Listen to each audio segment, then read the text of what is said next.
Tricks institute के सभी साथियों को प्यारा सा नमस्कार। साथियों, जैसा कि आप सब जानते हैं, हमने एक सीरीज चला रखी है जिसमें हिस्ट्री चल रही है। और हिस्ट्री में हमने अभी तक पिछली जो क्लास थी उसमें सिंधु घाटी की सभ्यता के बारे में बात की थी और उसे हमने लगभग पूरा कर लिया था।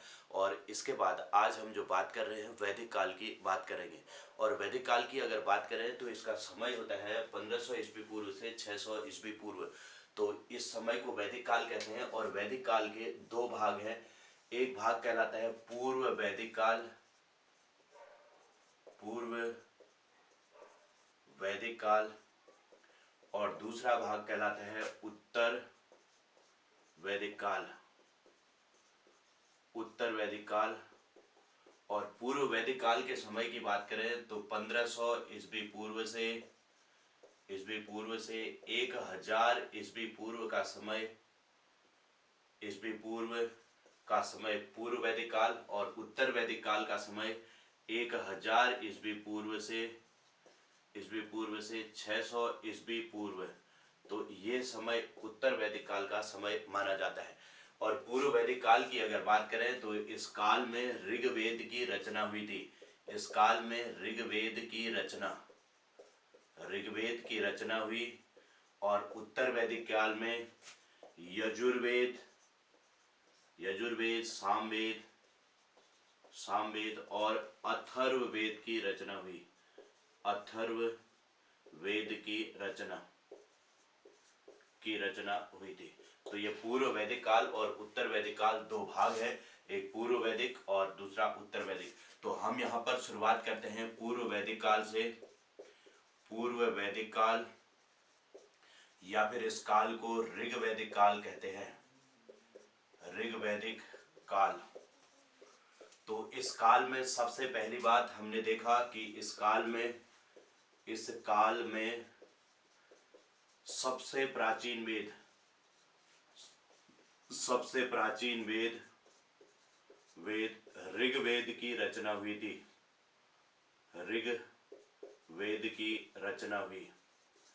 तो ऋग्वेद की रचना हुई थी इस काल में। और दूसरी बात, ऋग्वेद की अगर बात करें तो ऋग्वेद में प्राचीन आर्यों के, जो प्राचीन आर्य थे, प्राचीन आर्यों के सामाजिक,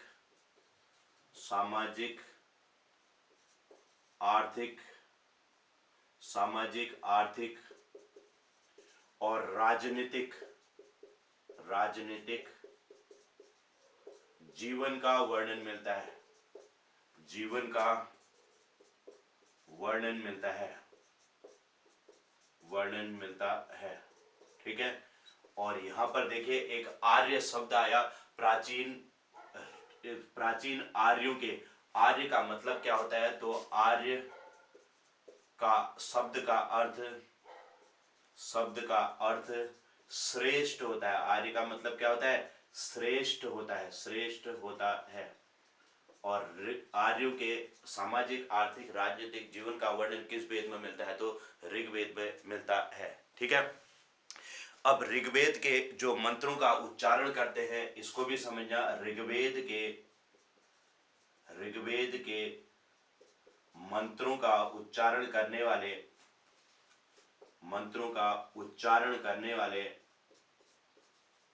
वाले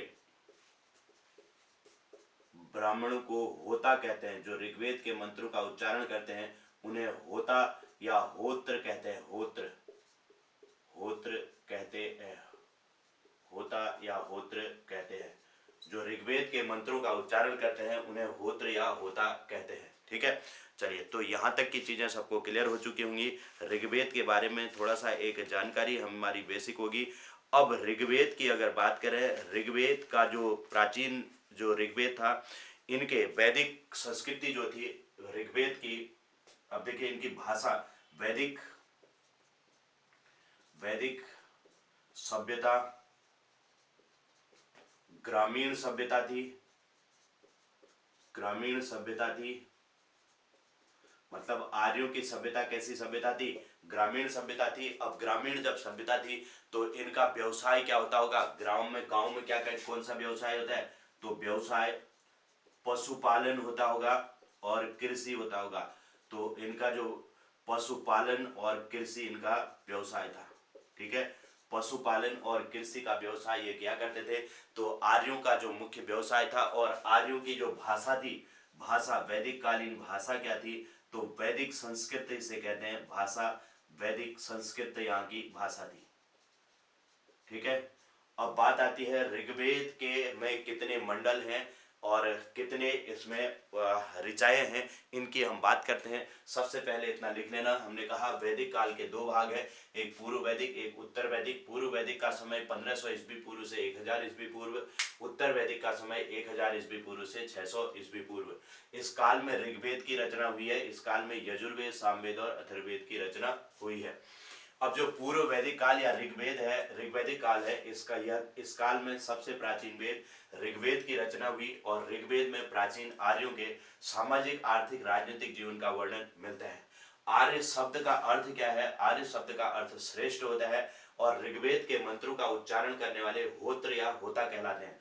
जो वैदिक सभ्यता थी ये ग्रामीण सभ्यता थी, इनका व्यवसाय पशुपालन एवं कृषि था, और इनकी भाषा थी वैदिक संस्कृत। ठीक है, चलिए, तो यहाँ तक की बातें सबने क्लियर कर ली होंगी। अब यहाँ से हम आगे बढ़ते हैं और आगे ऋग्वेद के बारे में बात करते हैं। ऋग्वेद के जो मंडल है, यहाँ से बहुत अच्छा क्वेश्चन बनता है। ऋग्वेद के जो 10 मंडल हैं उन पर हम बात करते हैं। ऋग्वेद में 10 मंडल और 1028 सूक्त हैं, तो इसको आप लोगों ने ध्यान रखना है। ये इंपॉर्टेंट पोर्शन होता है कि कितने मंडल हैं और कितने सूक्त हैं।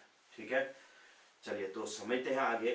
तो अगली हेडिंग लिखेंगे, अगला पॉइंट, पहले एक पॉइंट बना लेते हैं कि ऋग्वेद में, नेक्स्ट पॉइंट लिखेंगे ऋग्वेद में 10 मंडल और 1028 सूक्त हैं। अब बात आती है 10 मंडलों की।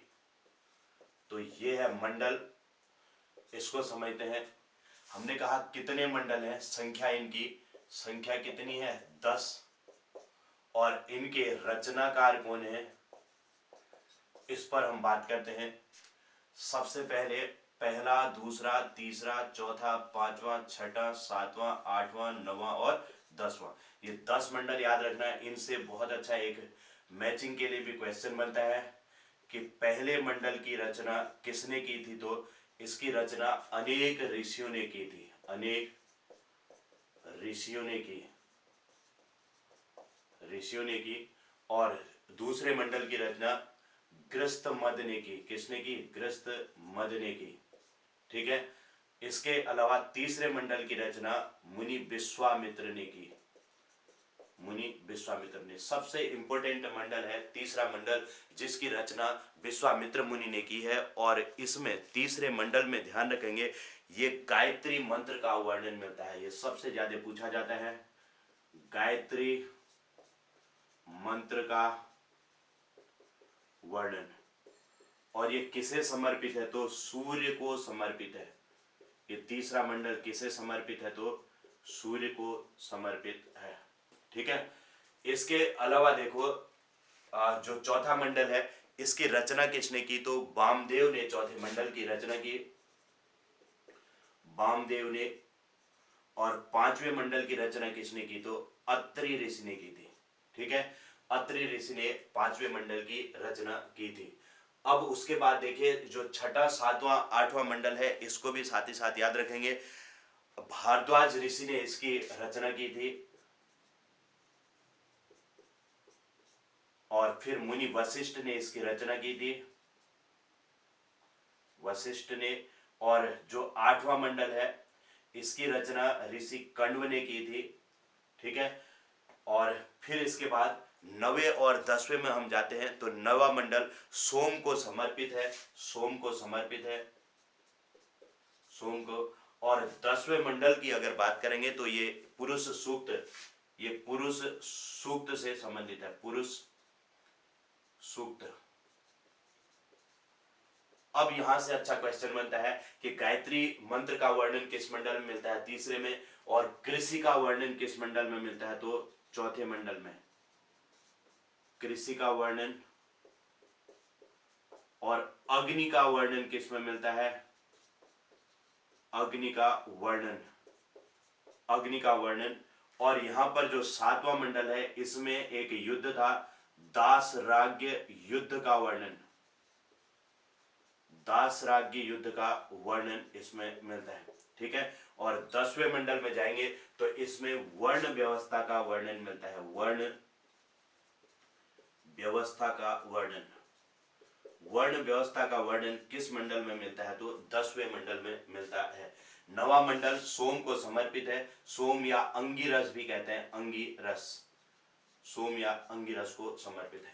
तो ये है 10 मंडल जो आपने बहुत अच्छे से तैयार करने हैं। इन 10 मंडलों को सभी लोग अच्छे से लिख ले। संख्या इनकी 10 है। और पहले और 10वें सबसे अंत में कौन से मंडल की रचना हुई? तो अंत में प्रथम, पहले और 10वें मंडल की रचना, और 10वें मंडल की रचना हुई। तो सबसे बाद में किस मंडल की रचना हुई? तो पहले और 10वें मंडल की रचना सबसे बाद में हुई है। तो ये 10 मंडलों के बारे में सबको समझ आया होगा कि पहले मंडल की रचना अनेक ऋषियों ने की है, और दूसरे मंडल की गृहस्थमद ने, तीसरे की विश्वामित्र ने। इसमें गायत्री मंत्र का वर्णन मिलता है और ये सूर्य को समर्पित है। चौथे मंडल की रचना वामदेव ने की, इसमें कृषि का वर्णन। 5वें मंडल की रचना अत्रि ने की, इसमें अग्नि का वर्णन। छठे मंडल की रचना भारद्वाज ने की, और 7वें की वशिष्ठ ने की, इसमें दासराग्य युद्ध का वर्णन। और 8वें की रचना कण्व ऋषि ने, 9वां सोम को समर्पित है या फिर अंगिरस ने इसकी रचना की। और 10वें मंडल में पुरुष सूक्त से संबंधित है, इसमें वर्ण व्यवस्था का वर्णन मिलता है। तो ये 10 मंडल हैं, जल्दी से इसको सब लोग बना लीजिए। और यहाँ से हम आगे बढ़ते हैं और बात करते हैं ऋग्वैदिक कालीन नदियों की। तो इसका स्क्रीनशॉट ले लेना। इसके बाद अगली हेडिंग लिखेंगे ऋग्वैदिक कालीन नदियां। तो हम समझते हैं आगे। ऋग्वैदिक काल के 10 मंडल तो हमने देख लिए। अब बात करते हैं इस काल की जो प्रमुख नदियां थी। नदियों से भी बहुत अच्छा क्वेश्चन बनता है, और ये भी मैचिंग के लिए क्वेश्चन, नदियों का भी एक मैचिंग का भी क्वेश्चन, इन दोनों टॉपिकों से मैचिंग के लिए ही क्वेश्चन बनता है। अब ऋग्वैदिक काल में अगर देखेंगे, नदियों की बात करें तो यहाँ पर 7 नदियां मुख्य थी, जिस कारण इस क्षेत्र को सप्त सैंधव प्रदेश भी कहा जाता है। अब ये 7 नदियों की हम यहाँ पर बात करेंगे। 7 नदियां कौन सी थी और इसे सप्त सैंधव प्रदेश कहते थे। तो हेडिंग लिखेंगे ऋग्वैदिक कालीन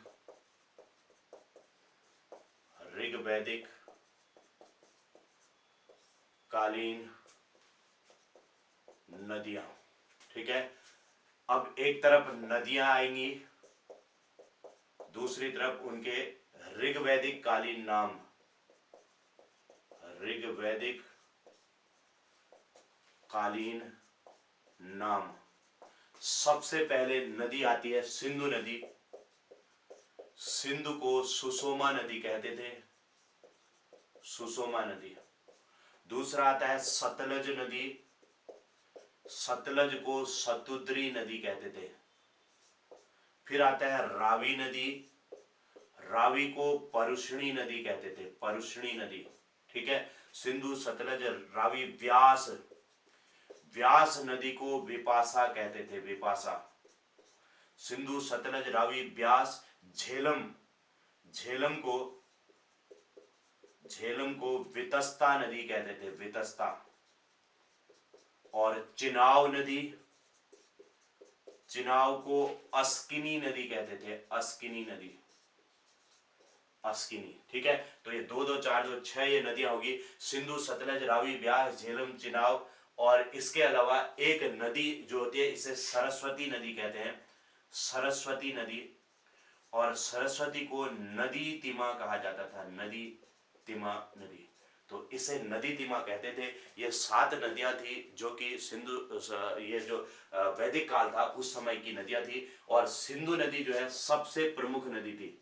सबसे प्रमुख नदी कौन सी थी इस समय पर? तो सिंधु नदी थी। और जो सरस्वती नदी है ये सबसे पवित्र नदी थी। वैदिक काल की सबसे पवित्र नदी कौन सी थी? तो सरस्वती नदी। और ये जो रावी नदी है, रावी नदी के इसके तट पर दास राज्य युद्ध हुआ था, दास राज्य युद्ध हुआ। तो दास राज्य युद्ध किस नदी के तट पर हुआ था? तो इसी रावी नदी के तट पर हुआ था। ठीक है, तो ये सिंध, ये जो वैदिक कालीन नदियां हैं उनके बारे में हमने यहाँ पर देखा। और ऋग्वेद में सबसे अधिक, सर्वाधिक किस नदी का वर्णन मिलता है? तो इसी सिंधु नदी का ऋग्वेद में, ऋग्वेद में सर्वाधिक वर्णन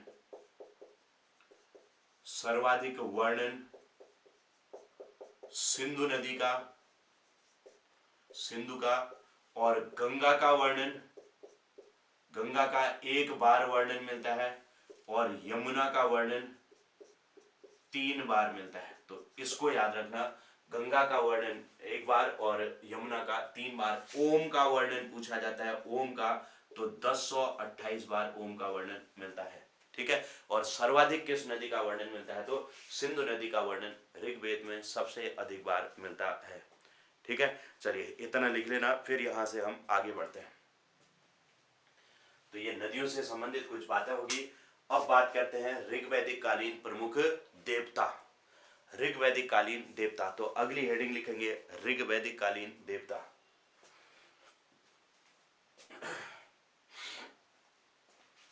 आगे बढ़ते हैं और अब हेडिंग लिखेंगे सभी लोग ऋग्वैदिक कालीन देवता।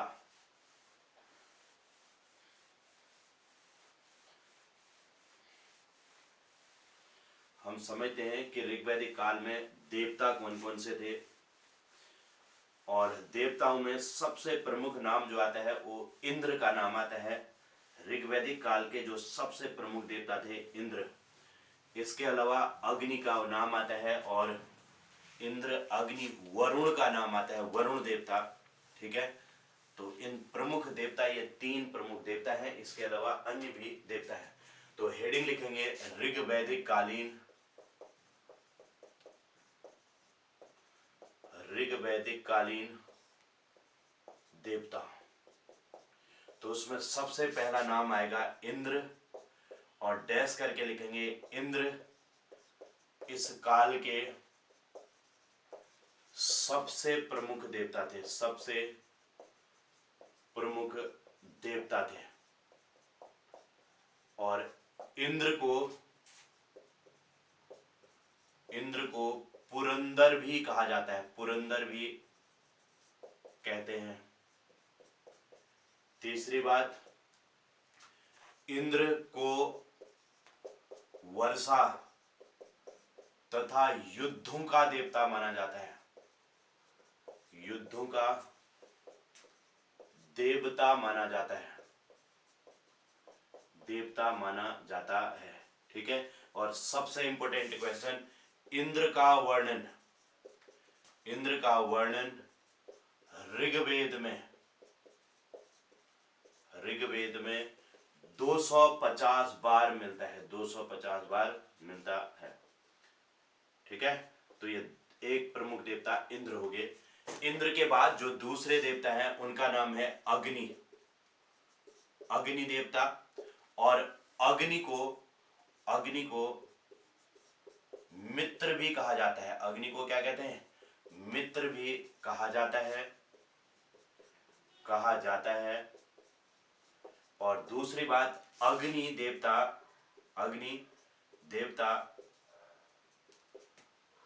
मनुष्य,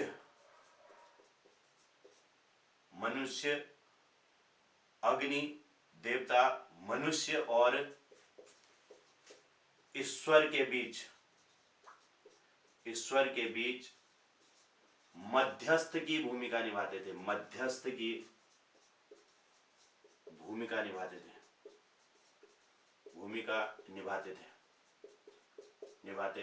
तो इसलिए अग्नि को मित्र भी कहा गया है। तो अग्नि मनुष्य और ईश्वर के बीच मध्यस्थ की भूमिका निभाती थी। अग्नि मनुष्य और ईश्वर के बीच मध्यस्थ की भूमिका निभाती थी। तीसरी बात, अग्नि का वर्णन ऋग्वेद में 200 बार मिलता है, 200 बार मिलता है। तो ये दो प्रमुख देवता हो गए, इंद्र हो गए, अग्नि हो गए। अब यहां से तीसरे देवता की बात करते हैं और उनका नाम है वरुण देवता। तो अगली हेडिंग लिखेंगे वरुण देवता। तीसरे जो प्रमुख देवता हैं उनका नाम है वरुण। और वरुण को हम क्या कहेंगे? वरुण जल के देवता थे, वरुण जल के देवता थे। और इनका वर्णन, वरुण का वर्णन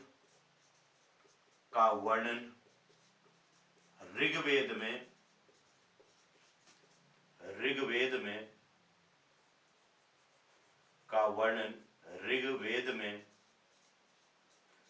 30 बार मिलता है। कितनी बार मिलता है?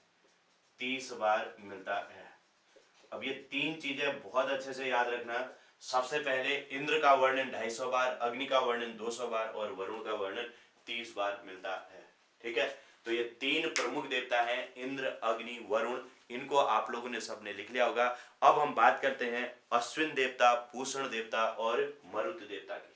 ठीक है, तो अश्विन, पूषण और मरुत की हम बात करते हैं। तो इसको सब लोगों ने लिख लिया होगा, स्क्रीनशॉट सब लोग लेते रहना और इनको चीजों को लिखते रहना। ठीक है, अपने नोट्स प्रॉपर बनाए। तो सारा कोर्स हम यहाँ पर आपको करवा रहे हैं, तो सारी चीजें आपकी कवर हो जाएंगी। उसके बाद आपका काम है प्रीवियस ईयर क्वेश्चन लगाना और जो टेस्ट सीरीज होती है, टेस्ट सीरीज या जो भी पेपर मिल रहे हैं उनको भी साथ में लगाएं।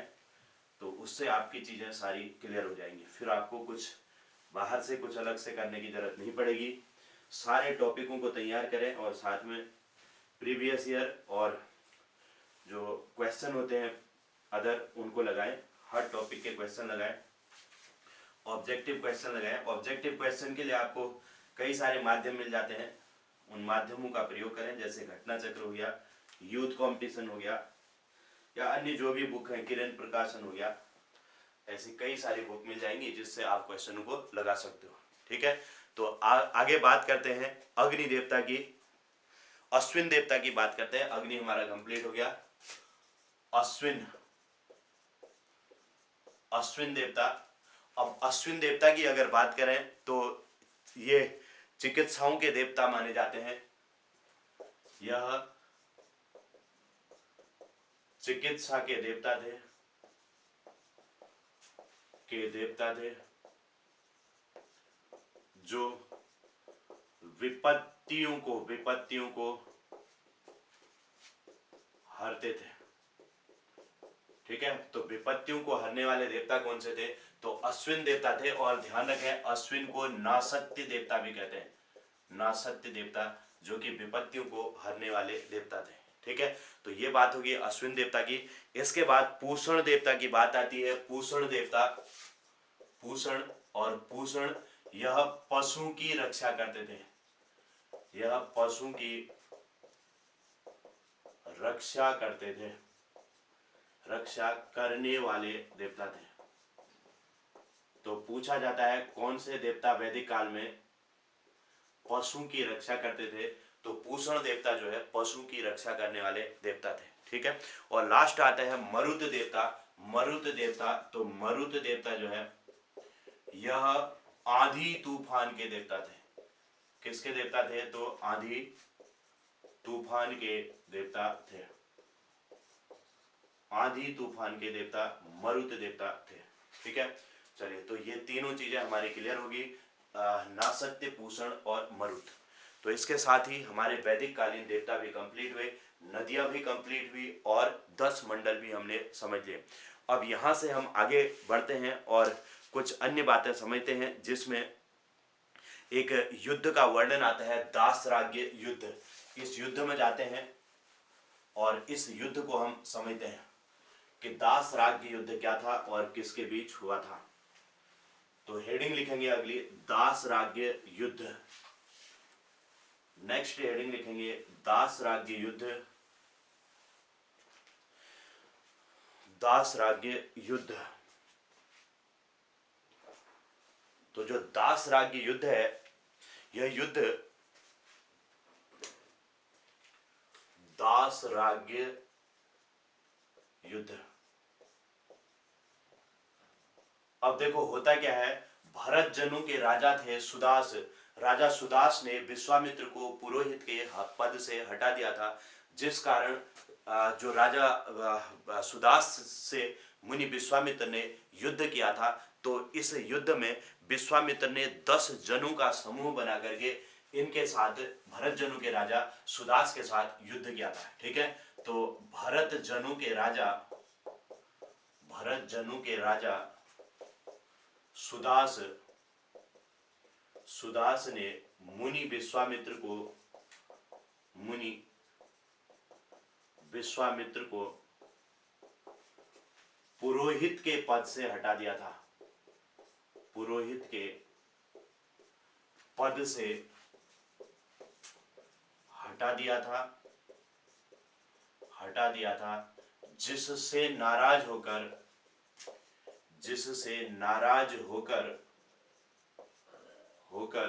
मुनि विश्वामित्र ने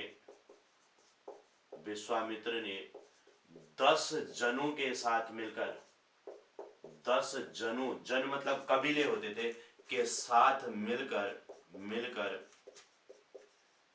राजा सुदास से युद्ध किया था। राजा सुदास से युद्ध किया। ठीक है, अब यह युद्ध किस नदी के तट पर हुआ? अभी मैंने बताया था, यह युद्ध रावी नदी के तट पर हुआ। रावी मतलब परुष्णी, हाँ ध्यान रखेंगे, के तट पर हुआ। और इस युद्ध में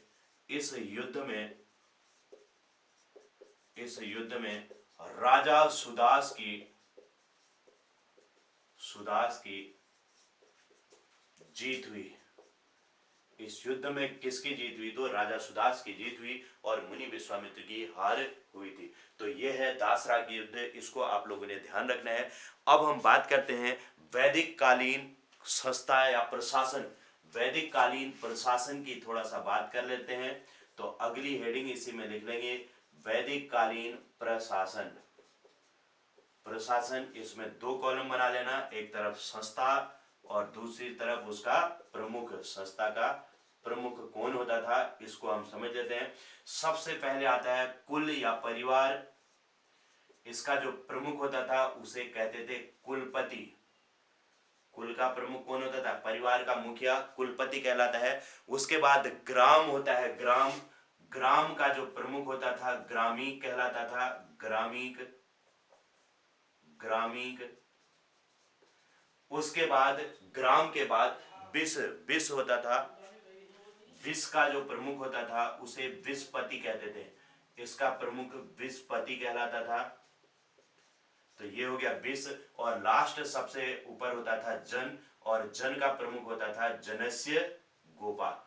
ये मैचिंग के लिए भी क्वेश्चन आता है, इसको भी आप अच्छे से समझना। कुल का प्रमुख कुलपति, ग्राम का प्रमुख ग्रामीण, विस का विस्पति और जन का जनस्य गोपा। मतलब सबसे छोटा कुल होता था या परिवार होता था, परिवार। और उसके बाद उससे बड़ा कई परिवारों को मिलाकर के ग्राम, और कई ग्रामों को मिलाकर के विस, और कई विस को मिलाकर के जन बनता था। तो ये था इसका प्रशासन। तो इसको भी आप लोग अच्छे से लिख लेना। इसके बाद हम आगे बात करते हैं वैदिक कालीन समाज की। तो अगली हेडिंग लिखेंगे वैदिक कालीन समाज। नेक्स्ट लिखेंगे वैदिक कालीन समाज। इसको जल्दी से कंप्लीट करें और नेक्स्ट हेडिंग लिखेंगे वैदिक कालीन समाज। चलिए, तो वैदिक कालीन समाज कैसा था इस पर हम बात करते हैं।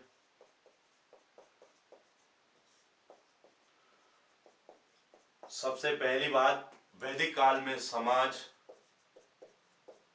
पितृसत्तात्मक था।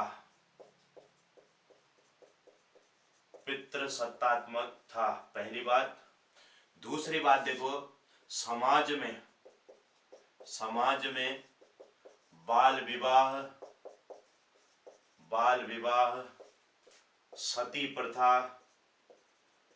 प्रथा आदि कुप्रथाएं नहीं थी। और इसके अलावा जो विधवा विवाह था, विधवा विवाह प्रचलित था। वैदिक काल में विधवा विवाह प्रचलित था। ठीक है। इसके अलावा तीसरी बात देखो, विवाह संबंधी नियम किसने बनाए थे? तो विवाह संबंधी नियम ऋषि दीर्घतमा ने बनाए थे। किसने बनाए? ऋषि दीर्घतमा ने बनाए थे। विवाह संबंधी नियम ऋषि दीर्घतमा ने बनाए थे। इसके अतिरिक्त देखो एक चीज समझना कि जीवन भर अविवाहित रहने वाली कन्या को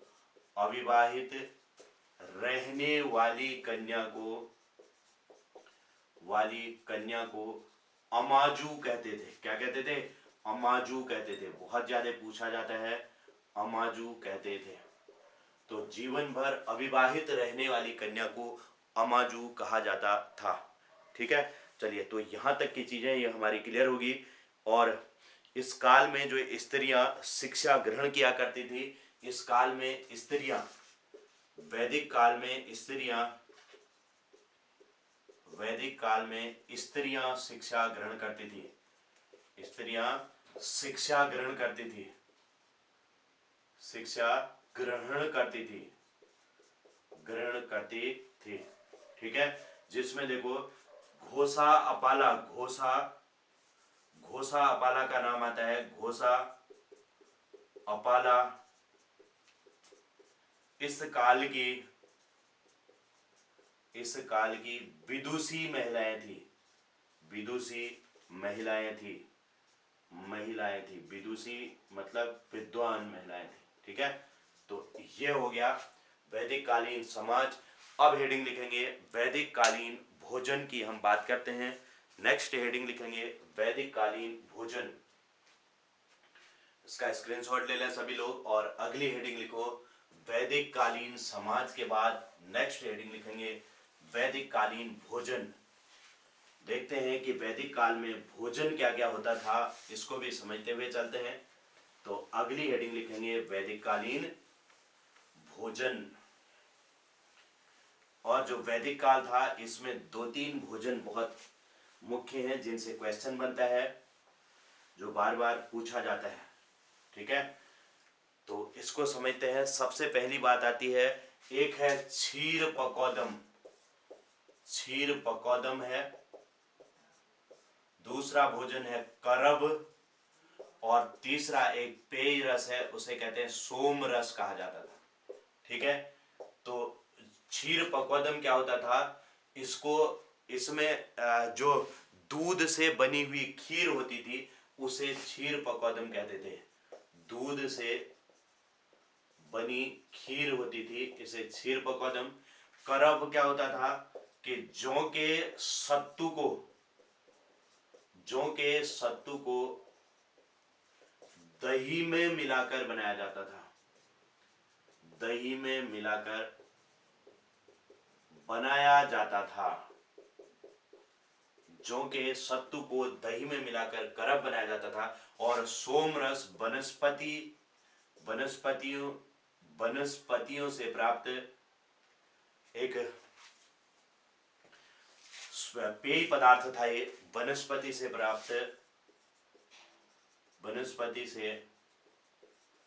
प्राप्त होने वाला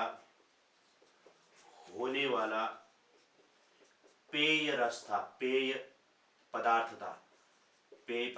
था जिसे क्या कहते थे? जिसे सोम रस कहते थे। तो ये है वैदिक कालीन समाज की जगह पर क्या है? वैदिक कालीन भोजन कह लो, भोजन। तो ये वैदिक कालीन भोजन है, इसको आप लोग लिख लेना। और इसके बाद अगली हेडिंग लिखेंगे वैदिक कालीन वस्त्र।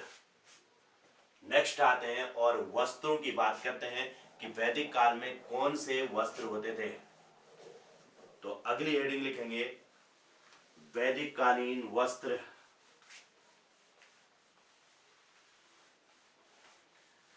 वैदिक कालीन वस्त्र में देखो, एक तो सबसे पहले नीवी था, नीवी। दूसरा है वासन और तीसरा है अधिवासन। ये 3 वस्त्र मुख्य रूप से हैं। अधिवासन, नीवी मतलब नीचे पहनने वाला, मतलब अंदर पहनने वाला वस्त्र। अंदर पहनने वाला वस्त्र ये नीवी कहलाता था। वासन ऊपर पहनने वाला, बाहर से पहनने वाला, ऊपर पहनने वाला या फिर बाहर पहनने वाला वस्त्र, बाहर पहनने वाला वस्त्र वासन कहलाता था। और अधिवासन ओढ़ा जाने वाला वस्त्र होता था, ओढ़ा जाने वाला वस्त्र अधिवासन कहलाता था। तो ये तीन मुख्य रूप से इस काल के वस्त्र थे। ठीक है, चलिए, तो ये तो हमारी इसकी बात होगी। अब थोड़ा सा हम बात कर लेते हैं कि आर्थिक व्यवस्था क्या थी, उस पर हम थोड़ा सा बात करते हैं। और व्यवसाय आपने देख ही लिया, पशुपालन और कृषि इस काल में व्यवसाय होता था। और थोड़ा सा आर्थिक व्यवस्था की हम बात करते हैं।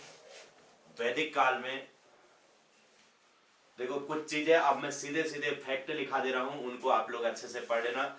एक तो वैदिक काल के जौ को इस काल में क्या कहते थे, तो जौ को यव कहते थे। इसको याद कर लेना, बहुत इंपॉर्टेंट है। दूसरा, व्यापारी को वैदिक काल में पणि कहते थे।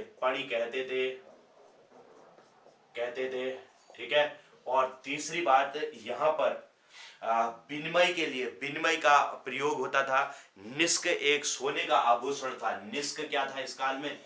निष्क सोने का आभूषण था,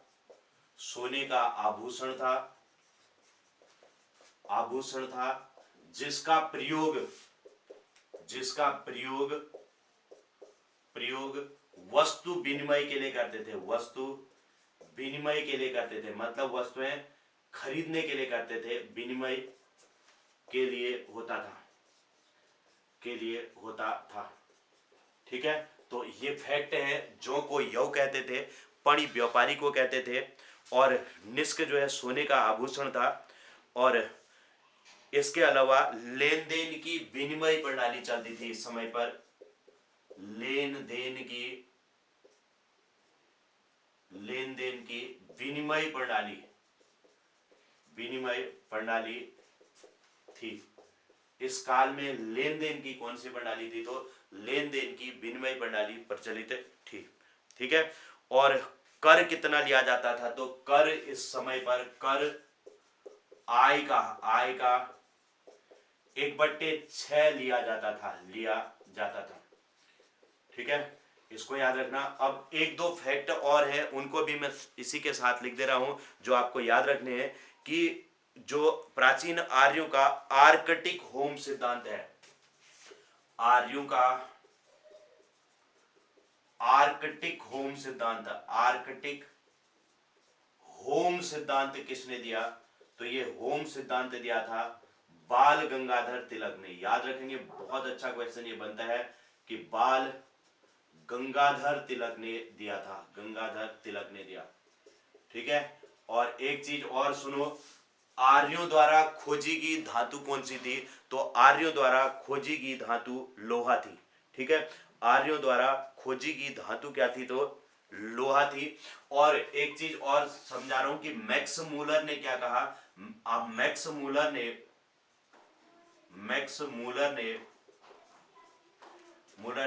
आर्यों का निवास